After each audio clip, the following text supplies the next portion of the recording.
Welcome to Something to Say, where we bring voices from diverse backgrounds who will share their unique stories and perspectives on finding their passion and provide insights on how you can find yours. Join us as host Greg DeShields guides us through this enlightening journey.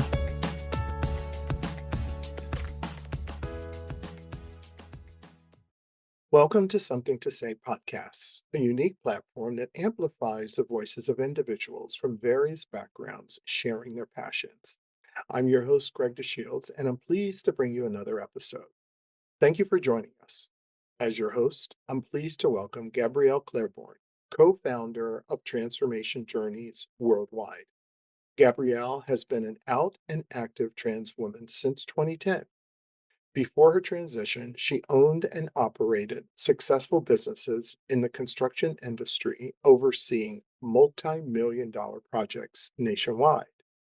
Today, she is a highly respected trans business owner who has been recognized by Acquisition International magazine as their most influential workplace inclusion trainer CEO in 2024. In 2022, she received the Georgia Diversity Council's LGBTQ Leadership Award and Emory University's Barkley Forum Georgia Speaker of the Year Award. In 2019, the Atlanta Business Chronicle honored her with their 2019 Outstanding Voice for Diversity, Equity, and Inclusion Award, and in 2018, she received Emory University's Alumni of the Year Pride Award. She was chosen by the Georgia Division of the Small Business Administration as their LGBT Small Business Champion of the Year. In 2015, Gabrielle was recognized as Atlanta's most trans activist, and her work has been featured in Forbes. Along with being a successful entrepreneur, Gabrielle is a TEDx and keynote speaker, a dynamic trainer, and author of Embrace Your Truth, a journey of authenticity. In this memoir meets self-help book, Gabrielle shares life lessons she has learned about living authentically and shows readers how they can apply these same insights to live their highest and best lives. I am thrilled to welcome Gabrielle. Gabrielle, thank you so much for joining us today. I am excited to be able to interview you for Something to Say podcast. And I have to say that there's so much for us to talk about, but I do want to engage in a conversation about not just the work that you do, but a lot more about the transformational journey. So thank you so much. Thank you for having me, Greg. I'm looking forward to our conversation. Now, I know that you're a very busy person. You're constantly networking. You do a lot of travel. You are, without any doubt, engaged with a lot of organizations and leaders who are trying to make a big difference in their communities. But more importantly, I think for our audience, it is to get to know you. So, here at Something to Say, we do have a few get to know you questions, and we begin with a bit of an icebreaker. So, are Mhm. you up for answering a few of those questions? Absolutely, Greg. Let's go. Great. All right, so our first Mm. icebreaker is kind of an easy one. So, what's your favorite childhood memory? I think I'm going to have to stay in integrity with who I am today. There are a lot of wonderful childhood memories that I have. I grew up in a very supportive family structure, but I think some of my favorite childhood memories was when I had the opportunity to slip in my mom's closet and try on her clothes. For some reason, when my parents were away from the home, my sister was away from the home, I would secretly slip into her closet and try on her clothes, and for some reason, I felt at peace when I did this, but for the life of me, I couldn't understand why. I also didn't understand why I didn't want to just play Barbies, I wanted to be Steve Barbie, Harvey. and now I am. Was So there a particular piece of clothing, though, that you were always so thrilled about wearing? Well, I mean, there was always the lingerie piece, having lingerie that aligned with who I knew myself to be, even though I had no context of what that could look like, or even if that was possible for me. it was lingerie, it was, the dresses, it was the shoes, it was everything. I mean, at those early stages in my that was the beginning of my, understanding that there was something different about me. In those early stages of having that minimal internal and external alignment, it gave me a sense of peace. It gave me a sense of, "This is who I am. I don't understand why, you know, my sex is different than what I'm attracted to," and that put me into a tailspin, Greg, growing up in a very conservative environment. It's interesting though. Each time we ask that question, and individuals dive back into their favorite childhood memory, it has a direct link to who they are as a person today. You Absolutely. Whether it's about the values or how they envision, life to be fulfilling to them or how Right. they identify. So I'm thrilled that you shared that with us. And I have even more to ask you. This Yeah. particular question, though, I think is one, even as business professionals, people think on this one and give us some very interesting responses. So, what was your biggest failure and what did you learn from that experience? Wow. And this is something that I actually talk about in my keynotes, in my book, Greg. And that is, and I didn't know what I didn't know, okay? I was doing the best I can with what I had to work with, okay? So, what I have now learned is that moving through life, I was destined to be my most authentic self. What I didn't know then that I now know is that we talk about the power of authenticity. But when we talk about that term authenticity, we don't understand there's also implications of being inauthentic. And what I mean by that is, you know, when you move through life as I did for much of my life, for 4 decades, I suppressed who I really knew myself to be. And as a result, I built my life on that foundation of what people are considering deceitful or dishonest.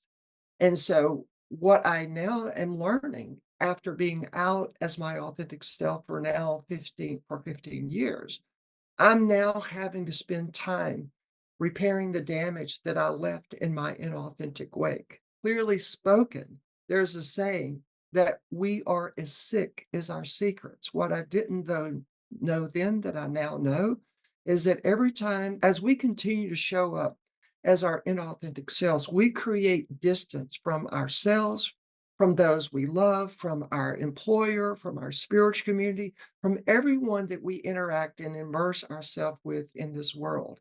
And so I now understand that, you know, living inauthentically is like getting into debt. All of us know getting into debt, it can happen quickly.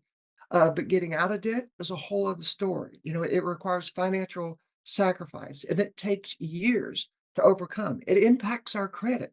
Mhm. Living inauthentically has the same impact on our lives. And that is one of the reasons, one of my uh, core messages that I really kind of lean into in my work is inviting folks to consider what is the most authentic version of themselves. Well, it's so powerful what you've said because throughout the evolution of the tourism industry, we're living in a period now where travelers want a very authentic experience. So that sense Absolutely. of what the significance is of authenticity has had a much clearer understanding and impact on the lives of individuals. So I appreciate the fact that you shared that insight because it does really give some real alignment with what we all want in life is to be true to who we are as a person and how we feel fulfilled in how we go about approaching our lives. And we want destinations that will support that, Full right? support. So Absolutely. you're absolutely right. All right. So this particular question is without any doubt one of the most popular questions that we ask. So we're always excited to hear the response to this one. So if you could have dinner with any historical figure, who would that be and why? Uh, my ideal dinner companion would be Lady Di. And one of the reasons that I really would love to sit down across the table from her is because for me, in my book, I talk about the five languages that our hearts speak to us, right? And one of those languages is through our intuition and attractions. I have always been attracted to Lady Di because of the energy that she portrayed, because of how she showed up and presented herself. She was gracious, she was kind, yet she was confident, and she stood in her truth. She stood in her values. And I just saw the impact that Lady Di made during the short time that she had on this earth with us. It was an invitation to me to say, what does how Lady Di shows up, what does that mean for me? And quite honestly, Lady Di has been my inspiration. She has invited me to consider what is what is mine to do in this world. You know, she was very clear on what is hers to do. And I think she made a lot of impact. She created a lot of opportunities. She removed a lot of barriers for folks. And that's kind of how I see my calling in this world is to remove barriers for folks that do not have access to spaces that I have access to, and how can I elevate them to be seen and visible in those spaces? So that would be my answer to that question. Well, such an interesting response because as I think back during the course of her life, what an incredible, impactful figure she was for so many young women to really have the confidence to want to be who they are and live the life that they want, and still maintain who they are as a person. And I think a lot of you know, the elegance, a lot of the confidence, all of that which she had through, what was probably a very complicated, series of circumstances really stood pretty, consistent. But I do have to ask you, what would you want for lunch, dinner, and I'm assuming because it's Lady Di, it would be tea? Yeah. What would I want for lunch and dinner? Sure. Well, I am of the age and of the gender Mhm, where I am very mindful of my appearance, right? mhm. So I'm very, cautious in how I eat. I'm not a vegetarian, but I do eat a lot of, fruits and vegetables and salads. So I think for me, an ideal lunch would be this just luscious, rich salad with a lot of different vegetables and different toppings on it would be perfect, and I probably wouldn't mind having a margarita on the side. Uh, and then for dinner, I'm both a surf and turf kind of a girl, Uh-huh. so I love a good prime rib, but I also love a good cut of salmon, okay? Ah. So it would be probably in order of those 2 choices, probably a good piece of salmon and some nice sides or a wonderful prime rib and some sides. If I'm splurging, I'd probably go the prime rib route. Well, I certainly wouldn't interrupt your conversation, but I would, without any doubt, wanna be at that table and one of the guests enjoying that meal. Yeah. So we'd love to learn a little bit more about our guest story. So I'm certainly interested as we kind of learn a lot more about you to tell us about your LGBTQ story. So please tell us your journey. Well, as I was sharing earlier, Greg, my journey started at a very young age. At the age of 9, as the little boy that I was growing up as, I was raised in this very conservative culture. My daddy is a Pentecostal preacher. In fact, I'm a fourth generation Pentecostal preacher's kid. So being raised in this culture and having this gender dilemma, which I was grappling with internally and externally.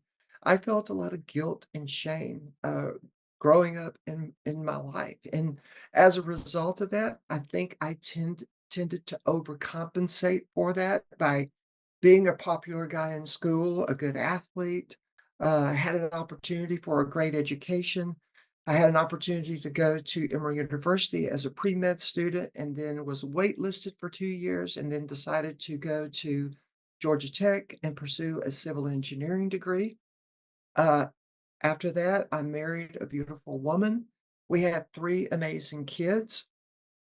I had a 30 plus year successful career in the construction industry, owning multiple businesses that allowed me to earn a very lucrative six-figure income. To top it all off, I was a leader in a large, prestigious Atlanta church.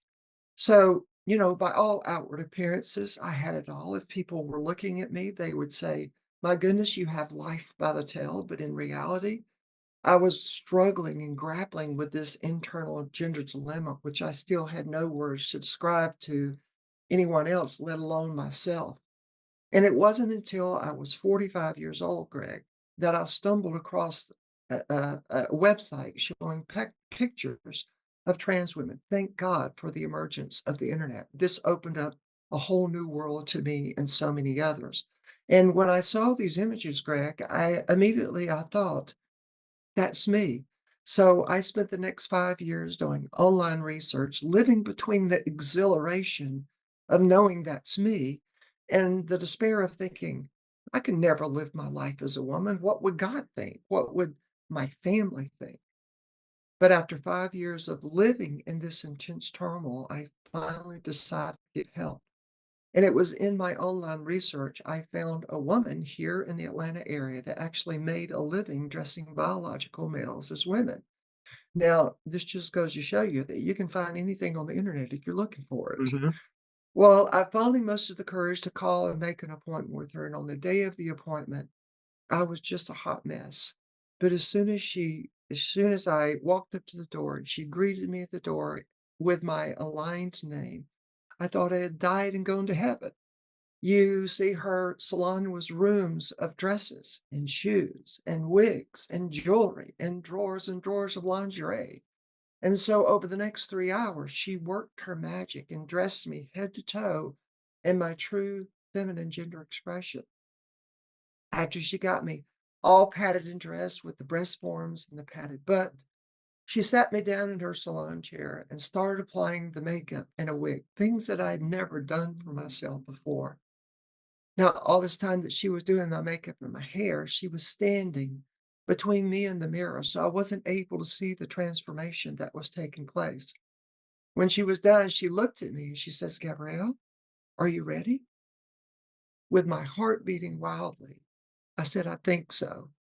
It was at that moment Ramona stepped away from the mirror, and there, for the very first time in my life, I saw myself on the outside as the person I knew I was on the inside.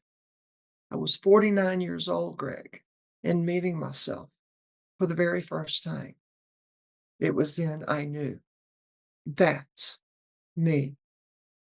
So, this pivotal, life changing moment that happened to me now almost 15 years ago set me on the course of pursuing kind of what me being authentic meant to me, what it would require of me. And so I started leaning into this journey of showing up as my true self. And this involved coming out to my family, it involved coming out to my workplace, which I ended up getting fired for being trans. It involved me coming out to my spiritual community, to my circle of friends, right?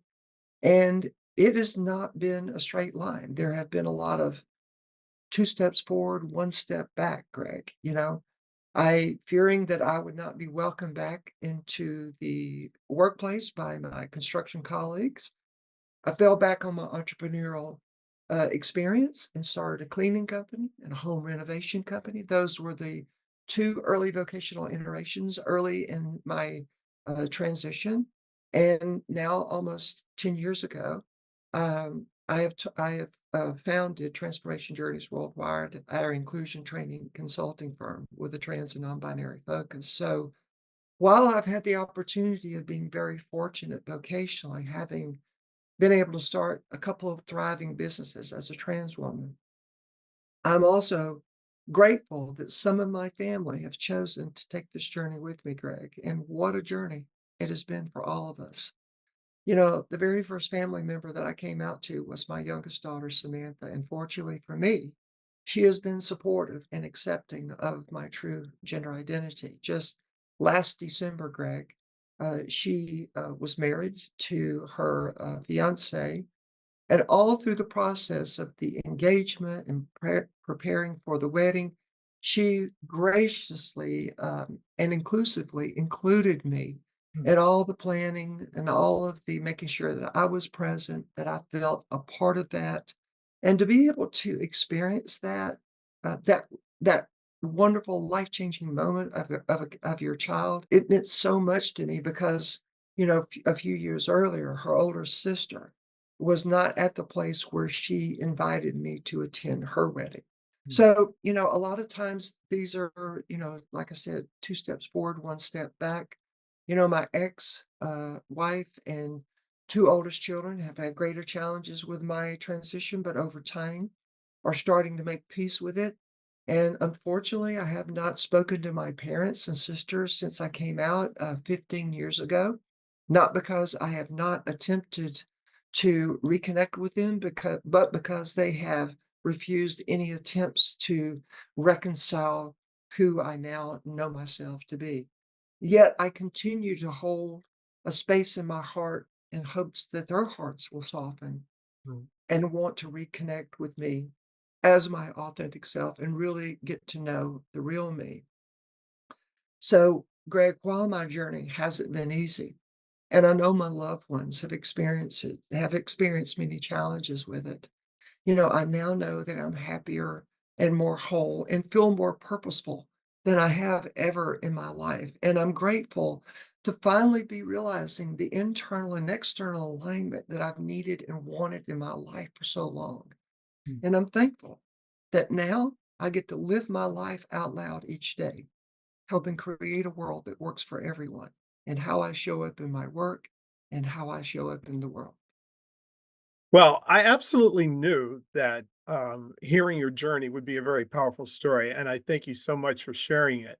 And even after reading your bio, I was very anxious to hear how you would elaborate on some of those real pivotal moments in your life. But the authenticity of how you share it is incredibly inspirational. And somewhere out there, there's a young person who needs to hear that and Thank, to give them that light in terms of how they look forward and the honesty, the openness that you share is something that, as we look at here on Something to Say, it offers people a sense of how they can live their true life and have the passion in order to do the things that they want to do. So I thank you so much for that. That was really quite powerful, and I love the way that you delivered it. So, thank you.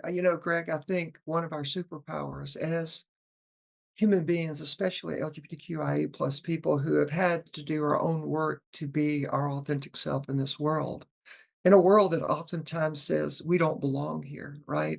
I think our visibility is just what you said. It is an invitation to folks to say, you can be you, whatever that looks like for you. And I think it is a call to action to all of us to be more visible, especially in our current political climate, because a lot of folks are trying to, grapple with things that are perhaps have been going on in their life for years, wondering, can I really do this? Can I really be successful at this?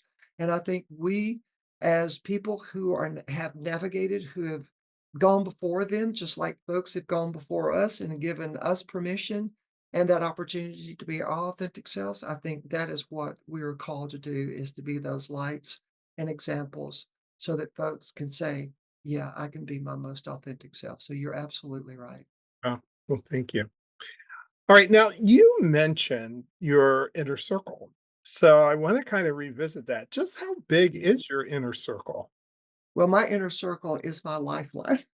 So, on that show, I need to use my lifeline. My inner circle is my lifeline because in chapter 2 of my book, I strategically and intentionally talk about the power of community. Anytime we are embarking on this journey of authenticity, and I'm going to say, regardless of what that looks like, it just so happens that an aspect of my journey of authenticity is my trans identity, right? But anytime we're navigating something that we feel like, excuse me, is something that we might receive pushback from those close to us or from a culture that really doesn't understand our lived experience, we need to surround ourselves with a cheering section. Mm, Because, Greg, I will never forget those moments in the early years of my transition. And even this past election, mm, I had to reach out to people and say, am I going to be okay? I remember days when I felt like I couldn't get out of bed, when I felt like I couldn't take another step, when I woke up in the middle of the night and my pillow was just drenched from tears, crying, will my family ever accept me? Right?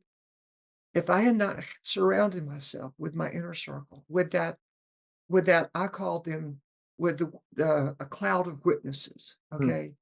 Um, I would not be where I am today. mm, What I help folks what I remind folks about is any journey of authenticity is not meant to be traveled alone because the journey of authenticity is much bigger than just you. We have to surround ourselves with folks who are going to be able to pick us up when we feel like we can't take another step. And so, yeah, my inner circle is my BFF, my youngest daughter, my community that I serve, live, and have my being in. Even my clients are my inner circle because a lot of times my clients invite me to come in and they're willing to get comfortable being uncomfortable in the spirit of learning to do better. And anytime you are in that space of kind of what I call heart allyship, that is a space where you feel like you can show up without fear or trepidation. And as a result of showing up, you're going to be a better person as a result of it. So, yeah, inner circle is huge for me. I love that you said the heart ally. That's an amazing phrase. That really fits it quite well because often when we ask this question, individuals, especially as they get older, they say it gets smaller and smaller and smaller. I'm really Mm, looking for those who I can trust to tell me what I'm doing right and what I'm mm, doing wrong, and that, I know that it's done, in the best interest of me as a person. But yeah. heart allyship, that's pretty amazing. I like that Can phrase. I define that? Sure. So heart allyship to me is understanding a person's lived experience through that person's lens. Being a good ally for a person, having head knowledge is not only what sets you up as a good ally, it's also having heart, empathetic understanding, as if you are centering yourself in that person's shoes as the one who has been transgressed. Oftentimes when we want to advocate for people who have a different lived experience for us, who have a target on their back, we have to be reasonable with that level of engagement and understand that to advocate for them, we're going to have a target on our back too. And if you're not standing close enough to that person or that demographic that you're advocating for to get hit by the same stones that they're getting hit by, then you're not standing close enough. Yeah. So that is where I want to really encourage folks to understand being an ally is understanding that you're centering yourself in that person's experience through their lens as if you're the one that's being transgressed. Wow. Very powerful. Thanks for elaborating on that. Sure. All right, so I'd like to go a little bit deeper. So, who has had the most influence in your life? This is an easy answer. Okay. And that would be my BFF and roommate and once upon a time business partner. Her name is Linda Herzer. She is a cisgender woman, and when I began my transition back in 2010, because my spiritual connection was very important to me, I found an affirming church here in the Atlanta area where I started attending. And I became, because of just how I showed up, and I became a leader in that community. And at the time, there were predominantly LGBTQ plus people in this congregation. And it wasn't until a year or so into that my cisgender friend came on staff. She's an ordained minister, came on staff at that church. And she had never met a trans person. She didn't even know what being trans was like. And so we struck up a friendship. She really leaned in, and I had the opportunity to share my lived experience with her. And as a result of our friendship and both having this desire to advocate and educate people on how to be better and do better for humanity. We co-founded my company 10 years ago. And so Linda has navigated the lion's share of my transition with me. She has been there in the dark moments. She's been there in the moments where we've had a chance to celebrate. Um, you know, she has been my go-to.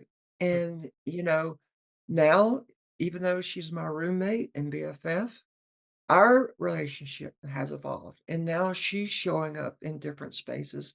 And it's just a testament that, folks can get on board with someone who has a different lived experience than them, and they can actually benefit from them, right? So she has been my rock. She has been the person that I've leaned on when I felt like I couldn't take another step, and I don't know where I would be today without her. Well, thank God for her. Someone. Yeah, I know. All right, so, one last your story question. What, was the best year of your life, and what was the worst year of your life? Again, staying true to myself, I think the best year of my life was the year that I medically transitioned. And the reason that was important, the best year of my life, is because there were so many years, there was 5 decades of feeling this external misalignment with who I was. So being able to have the physical manifestations of who I knew myself to be on the inside was a powerful moment of alignment. And, being trans is not about medical transitions per se. Some trans people and gender expansive people pursue medical transitions, others don't. So I want to be cautious in making my journey about medically transition. It just so happened to be an important aspect of my journey. So having that moment to feel fully aligned internally and externally was one of the best moments that I ever experienced. Well, and what was the worst year of your life? I think one of the most difficult moments of my life was the early years when I came out to my family. Because, first of all, they had no idea what was going on in the background with me. I was an engaged father. I was an elder in our church. I was, a soloist in our world class choir. I was an athlete. Uh, I was an engaged and respectful husband. I was a proud son. I when people looked at my family, they would say, "Wow, you have the ideal model family." Um, so when I came out, Greg, it was a moment of upheaval for my family. And I think what I've learned in the process is that while this has been my journey, it's been their journey as well. And so as a trans and gender expansive person, I counsel and coach folks to who are considering coming out to their family. I help them understand that as much time as you've had to navigate this in your head and in your heart, Mhm, they're gonna need an equal amount, if not more time mm, to, grapple with the grief of the person that they thought they knew, right? And that has been the story with my family. So I think it was those early years when I felt disassociated and separated from them. I had to learn to love my kids from a distance because they really were really struggling with this new reality in my life, even though it'd been going on since a very young child. Um, and so I've had to be patient with them and love them from a distance and help them understand that, they're actually getting a better version of me now than mm. they were. They thought they were getting a best version of me then. They're actually getting a better version of me now. So that was probably some of the roughest years of my life. It's interesting when we've asked that questions and we've had, individuals similar to what you've shared with us today who are providing us insight to some of the most deep personal aspects of their life, and how that really served as a fundamental building block as to their future. Yeah. While we'd all love to have life be as wonderful as it could possibly be, the Yes. reality of it is that we'll all face those really difficult days, and those difficult days do have a tendency to be more of the substantial building blocks that you Sure. establish things as you go forward to get even more of those better days. So, thank you for sharing Reaching to the choir. Yes. Yes. that. But let's move into more of a business discussion because I know that you are engaged in producing some incredible programs and workshops and really educating leaders. And I want to get a sense from you about some of the trends that you're seeing in your work today. What are some of the more, trends that are really developing that you'd like to draw to our listeners' attention? Yeah, I think one trend that I would echo, and I'm sure that many folks would probably agree with this, and that is more and more trans and gender expansive people are becoming more visible. And the reason we're becoming more visible is because there have been those who have come before us to say, like we were talking earlier, you can actually be your authentic self. So there are more trans and gender expansive people who are being visible. Now, a lot of times people have the misnomer that we've just started showing up. But the reality is we have been showing up across all ages, across all time, across all cultures. I Mm, mean, if you do the research, you will see that there are cultures, global cultures, that have recognized multiple genders in those various cultures and actually have revered those multiple genders in their culture. So, but I think because in the Western culture and in the prominent cultures, we're now seeing more visibility. And as a result of more visibility, organizations are having to grapple with the fact of how can we engage with them? How can we create spaces for them to exist as their authentic self? What do we need to do, both on a personal level and an organizational level, to make sure that we're meeting them where they are to create these equitable, enjoyable experiences, whether it's in the travel industry, whether it's in the workplace, whether it's in healthcare, whether it's in the spiritual community space. We're showing up in all of these spaces. And this is an invitation for organizations, whatever that organization is, to grapple with kind of what are my next steps? What are our next steps in creating these spaces where we can show up? And the good news is, Greg, that a lot of organizations are leaning into this courageously. While we are seeing some pushback and backlash mhm. from organizations who are pulling back on their commitment to LGBTQ plus inclusion, I think other organizations are realizing that they are the ones who are championing our humanity and our normalcy. And I use that term very loosely here to a global culture and a global society is really grappling with trying to understand who we are.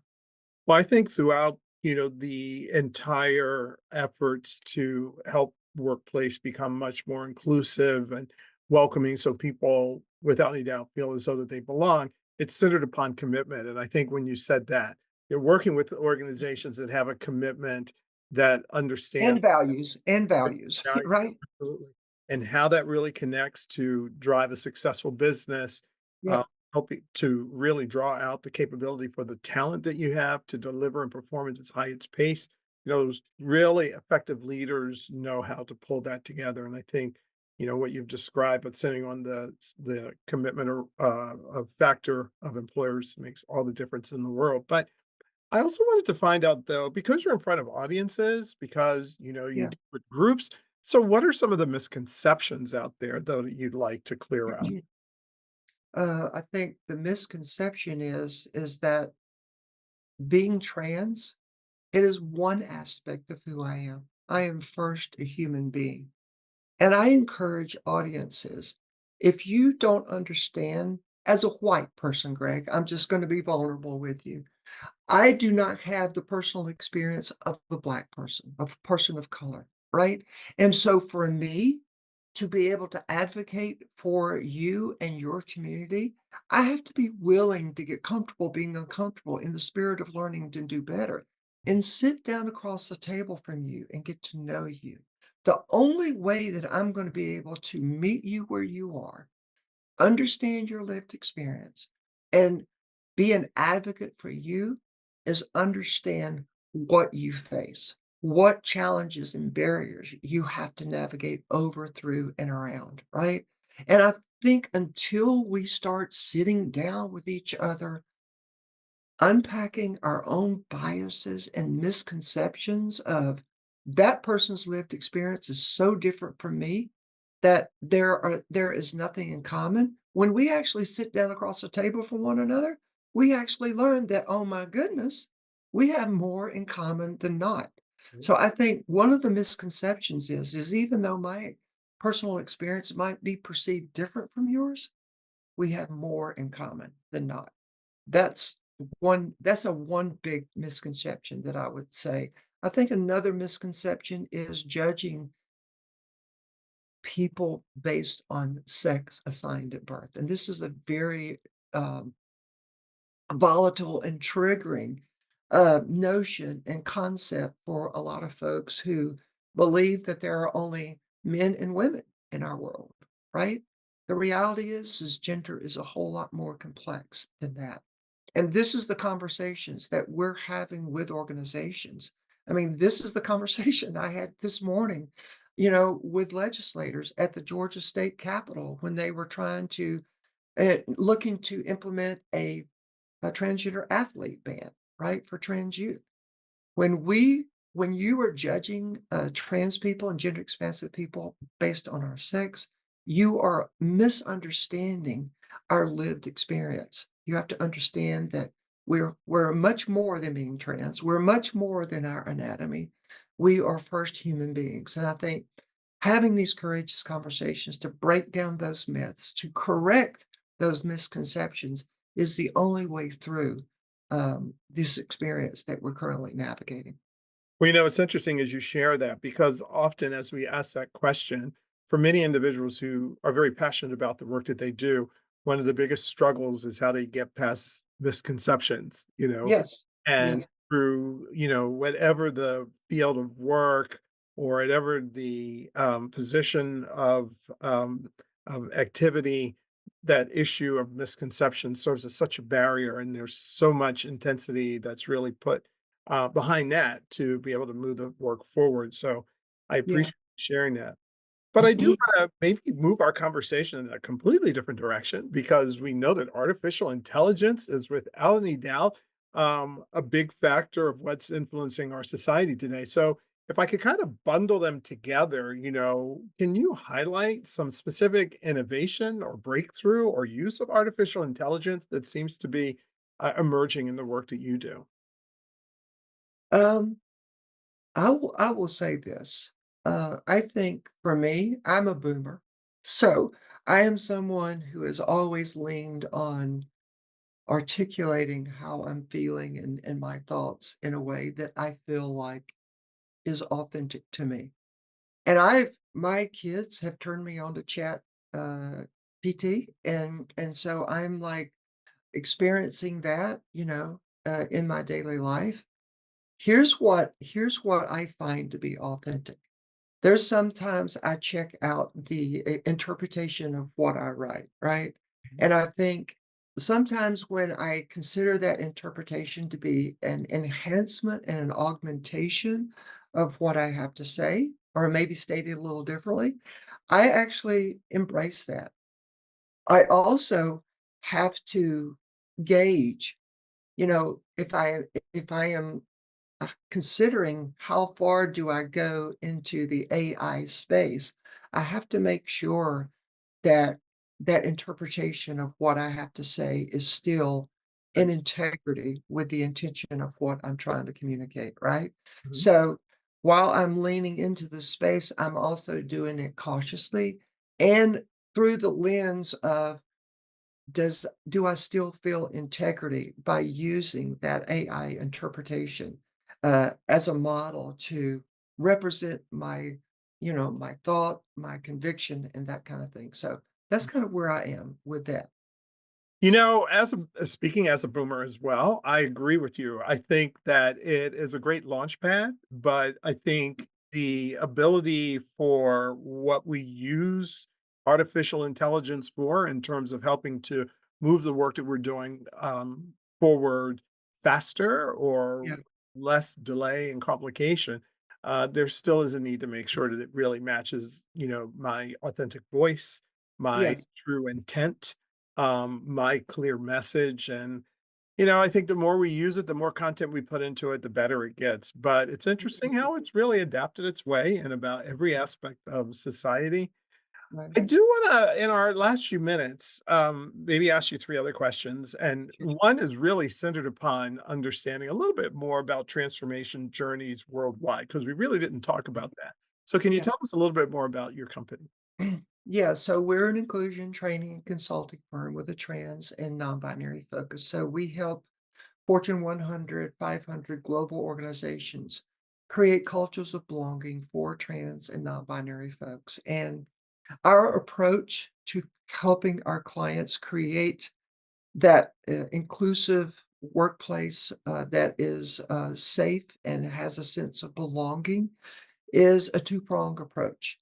We encourage our clients to understand that everyone within the organization has to have some level of foundational understanding and knowledge on how to interact respectfully with all of their colleagues, including their trans and gender expansive and non-binary folks. The reality is, it's not if, we're in the workplace, it's when.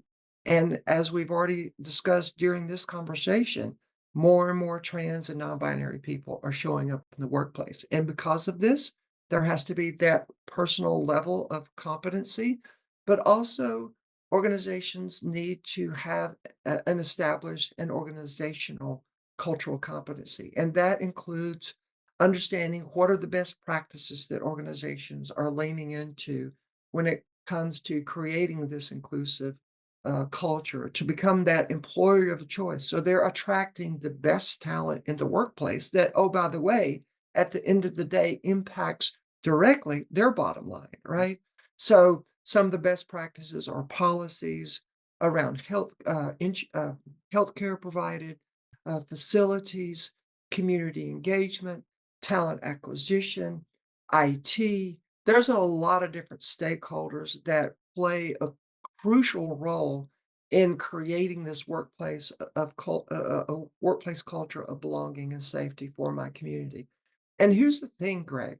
When we go in, I had 2 trainings, uh, earlier this week, and these trainings were 60-minute conversations, and I think one of the things that I'm encouraging organizations to understand that this journey of inclusion and belonging, it is just that. It is a journey, not a destination. So a 60-minute conversation is not going to completely set you up as a competent organization when it comes to meeting the width, breadth, and depth of your colleagues where they are. So this is why we have developed a robust curriculum to meet our clients where they are, because we've recognized that all of our clients are at different places on this journey, and inviting them to lean in and make a commitment. Oftentimes, we encourage our clients to build a partnership with us as opposed to just a transactional relationship with us. So, the good thing is organizations are beginning to understand that, oh my goodness, this is much bigger than what I imagined. And so they're saying, help us lean into this so that we're in integrity with our values. And I've noticed that your company says worldwide. So have you been able to do some of your work in other countries, or can Yeah. you give us some insight on some of those? Yeah, I just got back from Osaka, Japan, where I spoke at the IGLTA Global Convention. I was in Stockholm, Sweden a couple of years ago. I was in Puerto Rico um, recently. And, because we're now living in a virtual world, I had a fireside chat with Chase Bank. earlier this week where they broadcast the conversation in all of their Chase Bank locations globally. And I mean, that's just one of many global organizations that we work with because of this now virtual world that we're living in, it makes the accessibility into bigger spaces, bigger audiences, more available and accessible. So, yeah, we're leaning into it. Organizations across the globe. This is not just a Western phenomenon; it's a global phenomenon. Well, I heard about the meeting in Osaka, so congrats to you for going. I heard it was Thank you. fantastic, so I know you had a great time. I also, did not want to conclude our conversation without you also, telling us a little bit about the memoir meets self-help book that you produce. Yeah, in 2020, I published my memoir meets self-help book, Embrace Your Truth, A Mm, Journey of Authenticity. And Greg, I did this for two reasons. One reason is I wanted to make sure that I think as a trans community, because there's so much misinformation and so many myths out there about who we are and how we show up, I think we need to be the one telling our own stories and not allowing other folks to tell our stories. So I wanted to put this out into the world to let folks know that this is a hopefully a successful, inspiring trans person who is inviting the world, anybody who is looking to be the best version of themselves, what that looks like for them. So while it's in my key, hopefully spreading some new information and accurate information on my lived experience as a trans person, it's also an invitation to the reader to say, what aspect of authenticity is your heart calling you to embrace, right? And so in my memoir, I talk about the 7 life lessons, spiritual insights, whatever you want to call them, that I think are general aspects of living an authentic life that we all have to navigate. Things like learning to love yourself, developing a support system, like we talked about, accepting yourself, living inside out, preparing for pushback, and living a purposeful life. Those are just a couple of things in my book that I highlight. And so that book is an invitation to the reader to say, okay, what am I ignoring that my heart is calling me to do? And the reason that I wanted to do that, Greg, is because I have learned over the 15 years of living authentically that there is a inseparable connection between authenticity and purposefulness. mm, There is no way that we can be purposeful without being authentic because authenticity opens the door to what is ours to do. And until we're willing to do those first steps around embracing our best version, we're not even going to know how to show up in this world. mm. So that is why I wrote the book. Wow. And when you say that difference between authenticity and purpose, I also find that a lot of times authenticity is where that creativeness is. That's Absolutely. where Yeah. you are able that's like when you wake up at 3 o'clock, you're like, "I have an idea," It's like Yeah. that really is the inner, DNA of who you are as a person and how it Yes. helps you to become very creative and think through about how you get to that purpose, to Yes. move forward. It really serves as that fire to the starting of great ideas. Listen, I could talk to you forever, and I had like a million questions. And we at here at Something to Say, we believe in our 25-minute episode, and Mohammed works very well with us when he does a lot of our editing to get our salient points. But there is one really important question that we do want to ask you because here at Something to Say podcast, it is all about what do you have to say. So, as our last and final question, what do you have to say? What do I have to say? This is what I have to say. When you've heard one trans person's story, you've heard one trans person's story. We are not a monolith.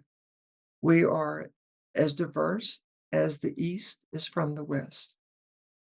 As you add layers of intersectional experiences on top of our identity, you get different lived experiences. You understand we face different barriers and obstacles. And so I think the way that we can meet each other where we are is understanding. I like to stay away from the word differences. I want to encourage folks to understand people's uniqueness.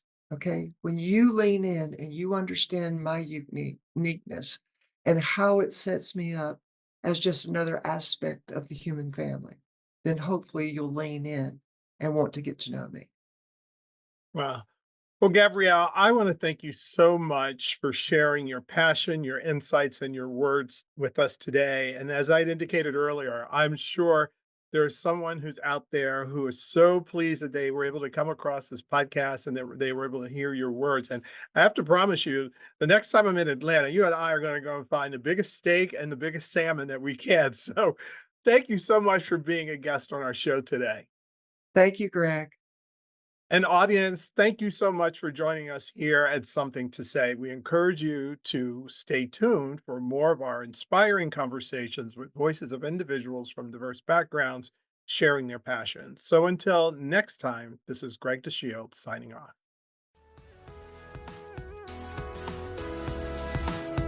Thank you for tuning in to Something to Say. We trust you found some valuable insights and takeaways that can help you find your passion. Don't miss out on future episodes. Please subscribe, rate, and review us on your preferred platform. We value your feedback and suggestions, so let us know how we can serve you better. Keep the conversation going and stay inspired until we meet again. Take care and happy listening.